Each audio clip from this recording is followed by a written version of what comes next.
Hello guys, welcome to techie Yasir YouTube channel. और guys, हर phone के प्रोज रहते हैं, हर फोन के कॉन्स रहते हैं। कोई फोन दुनिया में परफेक्ट नहीं है, कुछ ना कुछ आपको कमियां देखने को मिलती है। चाहे वो OnePlus Nord हो या दुनिया का कोई भी स्मार्टफोन हो, चाहे वो 5,000 रुपए का फोन हो या 1 लाख का फोन हो, कमियां आपको देखने को मिलती है। OnePlus Nord फाइनली इंडिया में लॉन्च हो चुका है। आपने बहुत सारी यहाँ पर वीडियोस देखी होगी, मोस्टली जो है पॉजिटिव वीडियो ही आपने देखी होगी। फोन ओवरऑल काफी अच्छा है, लेकिन क्या इसमें कमी नहीं है जो कि लोग इतना मतलब हाईलाइट नहीं कर रहे। तो यस, कमियां आपको ये फोन में देखने को मिलती है। तो आज की वीडियो में मैं आपको यहां पर 5 कमियां बताने वाला हूं यहां पर OnePlus Nord के रिगार्डिंग, जो कि आपको खरीदने से पहले पता रहना चाहिए। क्योंकि जितना इंपॉर्टेंट प्रोज जानना है, मतलब क्या अच्छे फीचर लेने से पहले आप देखते हो ना भाई क्या क्या फीचर मिल रहा है, तो क्या कमियां मिल रही है वो भी आप लोग के लिए जानना जरूरी है। और ये वीडियो मैं दिल से ऑनेस्टी के साथ में बता रहा हूं। तो सी बात पे कर देना वीडियो को लाइक। वीडियो का लाइक टारगेट रखता हूं 2000 लाइक्स का। आई होप क्या पर आप कर दोगे। सो गाइस, चलिए वीडियो स्टार्ट करते हैं।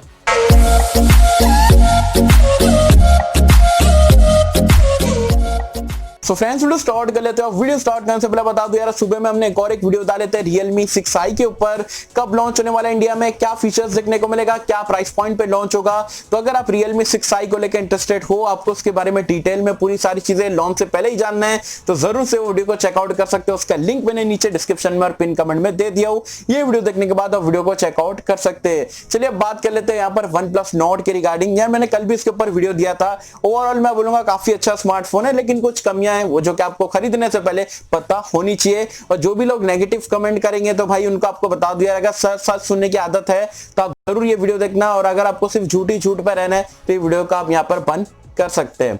चलिए सबसे पहले बात कर लेते हैं OnePlus Nord की पहली कमी के बारे में। तो मुझे यहां पर इसकी पहली कमी लगी है कि जो 664 वाला वेरिएंट जो इन्होंने मतलब 25,000 का जो मतलब लोगों को ऐसा लालच दिए कि 25,000 में OnePlus का फोन है, तो वो आपको अभी देखने को नहीं मिलेगा। उसके लिए आपको यहाँ पर सितंबर के मतलब डेट भी नहीं यहाँ पर कंफर्म बताए।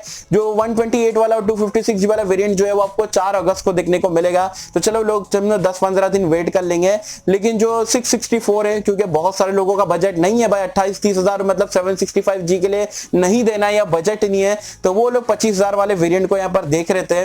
तो भाई उनको यहाँ पर सितंबर तक के वेट करना पड़ेगा। डेट भी ऑफिशियली बताई नहीं गई है। तो ये चीज मुझे बिल्कुल भी अच्छी नहीं लगी है कि अगर आप इतना मतलब लालच दियो लोगों को 25,000 रुपए में भाई OnePlus का फोन आ गया और इतने बढ़िया फीचर है, 5G फोन है, तो अभी के अभी यहाँ पर आपको जो यूनिट प्रोवाइड कराना था। ये स्ट्रेटेजी रहती है मेरे हिसाब से, जो इनको पहले ये सारे वेरिएंट जो है यहाँ पर मतलब बेचना है, उसके बाद में आराम से लाएंगे जब तक ये कहानी खत्म हो चुकी रहेगी। दूसरी कमी की अगर हम बात करें, देखो हम इंडियन से हमको जो है SD कार्ड स्लॉट लगाने में मजा आता है। अपने स्मार्टफोन पे आता है, भले 128 GB रहे, बहुत सारे लोग यहाँ पर लगाते हैं। और यहाँ पर ये 664 से स्टार्ट होता है। बहुत सारे लोग वही वेरिएंट के लिए यहाँ पर जाएंगे। और मैं बता दूं यार, मतलब चलो फ्लैगशिप स्मार्टफोन जो है OnePlus 7T हो गया और आपका 8 और 8 Pro हो गया, उसमें नहीं दिए, समझ में आता है, चलो समझ में आता है। एप्पल में भी नहीं आता है, गूगल में भी नहीं आता, तो वो स्टैंडर्ड के हिसाब से यहाँ पर प्रोवाइड नहीं कराते। लेकिन ये मिड रेंज वाले फोन में आपको जो है ट्रिपल कार्ड स्लॉट नहीं दे सकते हो, चलो मान लेते हैं, तो एटलीस्ट हाइब्रिड स्लॉट दे देते हैं। क्योंकि बंदा जो 664 वाला वेरिएंट लेगा तो एटलीस्ट 128 GB स्टोरेज बढ़ा देगा, ये जो भी है। तो ये भी मैं बोलूंगा OnePlus की स्ट्रेटेजी है। अगर SD कार्ड अगर दे देंगे तो भाई वो जो हायर एंड वाले वेरिएंट उनके नहीं बिकेंगे। तो मैं भी इसके लिए जो है SD कार्ड को भी इन्होंने स्किप कर दिए। मेरे हिसाब से ये फोन में SD कार्ड स्लॉट आपको मिलना ही चाहिए था। तीसरी कमी की अगर हम बात करें, जो कि पर्सनली मेरे लिए यहाँ पर ये फोन के लिए डील ब्रेकर है भाई, मेरे को कैमरास वगैरह काफी अच्छे लगे, वॉइस वगैरह, तो मैं खुद पर्सनली इसको परचेस करने वाला था। लेकिन ये तीसरी कमी की वजह से मैं इसको परचेस नहीं करूंगा। 3.5mm हेडफोन जैक, चलो फ्लैगशिप फोन में आप नहीं देते, समझ में आता है। सैमसंग भी स्किप कर दिया और मतलब कोई भी ब्रांड अभी फ्लैगशिप में नहीं देता है, लेकिन आपको यार देना चाहिए था। क्यों देना चाहिए था? क्योंकि आपको पता है कि यार PUBG भी बहुत सारे लोग खेल रहे हैं और मतलब वायर वाले ईयरफोन बहुत ज्यादा इस्तेमाल करते लोग। अब मैं वीडियोस बनाता हूं, मैं सोचा चलो नॉट का फ्रंट फेसिंग कैमरा अच्छा लग रहा है और 4K भी फ्रंट से आप शूट कर सकते हो, तो मैं डायरेक्टली यहाँ पर जो है कनेक्ट करके कर सकता हूँ। बट मुझे मतलब हाँ, कनेक्टर के थ्रू वैसे तो कर ही सकते हैं, लेकिन डायरेक्ट 3.5 हेडफोन जैक की बात ही अलग रहती है। तो वो यहाँ पर उन्होंने प्रोवाइड नहीं कराया, जो कि बहुत सारे लोगों के लिए डील ब्रेकर है। और OnePlus को ये फोन में तो प्रोवाइड कराना ही चाहिए था, ऐसा मेरे ओपिनियन है। आपको क्या लगता है, ये फोन में 3.5 हेडफोन जैक रहना चाहिए था या नहीं रहना चाहिए था? मुझे बताना नीचे कमेंट्स में। और हाँ, एक और एक चीज यार, अगर मतलब 3.5 हेडफोन जैक दे देते तो OnePlus बड जो है 5,000 रुपए वाले, वो कौन परचेस करता? तो ये भी आप बोल सकते हो OnePlus की स्ट्रेटेजी है, देने को दे सकते हैं। सिर्फ यहाँ पर नाम के लिए कि भाई जगह नहीं हो रही है, वो नहीं हो रही है। भाई पहले जब फोन बनाते थे, जब जगह थी ना, इतनी सी जगह जाती, इतनी नहीं जाती है, तो यहाँ पर रहना चाहिए था। चौथी कमी की अगर हम बात करें तो उसकी बिल्ड क्वालिटी और डिजाइन को लेके, देखो डिजाइन आप देखोगे ना, स्पेशली ब्लू कलर जो ग्रीन वाला जो आया है वो पर्सनली दिखने में मतलब कलर वगैरह मतलब काफी रिफ्रेशिंग और अट्रैक्टिव लगता है मुझे पर्सनली। यहाँ पर टी शर्ट जैसा कलर है तो ऐसे ही कुछ आपको वहां पर देखने को मिलता है। कलर से मुझे बिल्कुल भी शिकायत नहीं, स्पेशली ग्रीन वाले कलर से। लेकिन यहाँ पर अगर आप डिजाइन देखोगे ना, मतलब एकदम सिंपलिस्टिक सा रियलमी का आपको कोई फोन दिखेगा, अगर मैं रियलमी लिख दूंगा ना तो जो 4 कैमरे वाला सेटअप है टॉप लेफ्ट कॉर्नर में, तो वैसे ही सेम टू सेम है, एकदम से प्लेन बैक है और मतलब कुछ नया नहीं लगता है। तो डिजाइन यहाँ पर पर्सनली मुझे काफी मीडियोकर लगा। एज वेल एज जो बिल्ड क्वालिटी की बात करें तो फ्रंट बैक में आपको ग्लास मिलता है गोल्डन ग्लास 5 के साथ में, चलो अच्छी बात है। लेकिन जो फ्रेम है यार, आप 28,000 रुपए ले रहे हो, 30,000 रुपए ले रहे हो, तो आपको एल्यूमिनियम की फ्रेम तो यहाँ पर प्रोवाइड करानी चाहिए था। फ्लैगशिप कर रहे हो तो ये फ्लैगशिप में यार समझ सकते हो ना, एल्यूमिनियम की फ्रेम यहाँ पर रहनी चाहिए थी, जो कि डिजाइन और बिल्ड क्वालिटी मुझे पर्सनली इतनी बढ़िया नहीं लगी। 28-30 हजार के हिसाब से मैं बता रहा हूँ। एंड गाइस पांचवी कमी की अगर हम बात करें, ये भी मेरे लिए यहाँ पर डील ब्रेकर थी, क्योंकि ये फोन अगर आप देखोगे तो 664 वाले को तो भूल जाओ यार, अभी 2-3 महीना कौन वेट करेगा।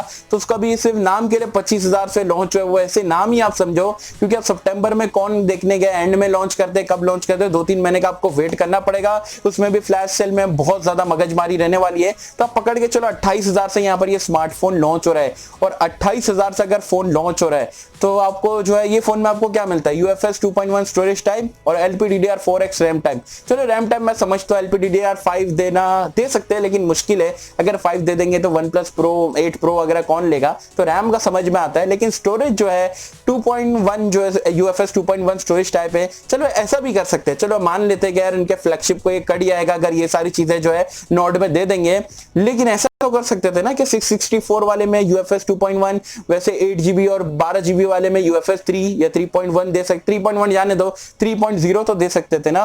तो आप ये जो इतना बोल रहा फ्लैगशिप और मतलब फास्ट स्मार्टफोन है, ये 5G ये वो, तो यहाँ पर जो एटलीस्ट मेरे हिसाब से UFS 3.0 का सपोर्ट तो मिलना चाहिए था। चलो 664 बेस वेरिएंट है, नहीं देते समझ में आता। लेकिन जो 8GB जो बंदा 28,000 खर्चा कर रहा है, जो बंदा 30,000 खर्चा कर रहा है, उसको जो स्टोरेज टाइप तो थोड़ी फास्ट मेरे हिसाब से मिलना चाहिए थी। क्योंकि और भी ब्रांड है, Realme X3 को देख लो आप, जो है UFS 3.0 का सपोर्ट प्रोवाइड कराता है। और भी ब्रांड्स जो है Realme X2 Pro वगैरह में मतलब काफी फास्ट स्टोरेज आपको यहाँ पर देखने को मिल जाती है। तो मेरे हिसाब से यहाँ पर स्टोरेज टाइप को थोड़ी फास्ट देनी चाहिए थी। तो गाइस ये कुछ 5 प्रॉब्लम्स थे जो कि पर्सनली मुझे ये फोन में कमियां लगी। मैं सोचा बिल्कुल ऑनेस्टी के साथ मैं आप लोगों के साथ में शेयर कर दूं, क्योंकि बहुत सारे लोगों को यार सच्चाई सुनना भी पसंद आता है। तो ये सच्चाई बताना भी कुछ लोगों को यहाँ पर जरूरी हो जाता है, क्योंकि बहुत सारे लोग यहाँ पर जो सच्चाई नहीं बताते, सिर्फ यहाँ पर बस प्रमोशन में यहाँ पर लगे हुए। तो गाइस ये थी मेरी ऑनेस्ट वीडियो। बाकी आप मुझे कमेंट सेक्शन में बताना ये 5 पॉइंट्स आप सहमत हो नहीं हो, इसमें से आपके लिए कौन सा पॉइंट जो है डील ब्रेकर है। मैं मेरी बात करूं तो मेरे लिए सबसे पहले तो ये 3.5 हेडफोन जैक नहीं दिया, वो सबसे बड़ा डील ब्रेकर है। उसके बाद में जो स्टोरेज टाइप 2.1 दिया 28,000 वाले फोन में भी, वो मेरे लिए यहाँ पर 2 चीज डील ब्रेकर है। आपके लिए कौन सा डील ब्रेकर है कमेंट सेक्शन में बताना। या इसके अलावा और भी आपको कुछ प्रॉब्लम्स लगती है तो वो भी आप बेझिझक होकर नीचे कमेंट सेक्शन में मुझे बता सकते हो। तो गाइस ये थी मेरी वीडियो। आई होप कि आपको वीडियो पसंद आई रहेगी, और अगर आपको वीडियो पसंद आए तो लाइक करें, शेयर करें, चैनल को सब्सक्राइब कर देना। मिलता है आपसे अगले किसी वीडियो में, जब तक के लिए थैंक यू।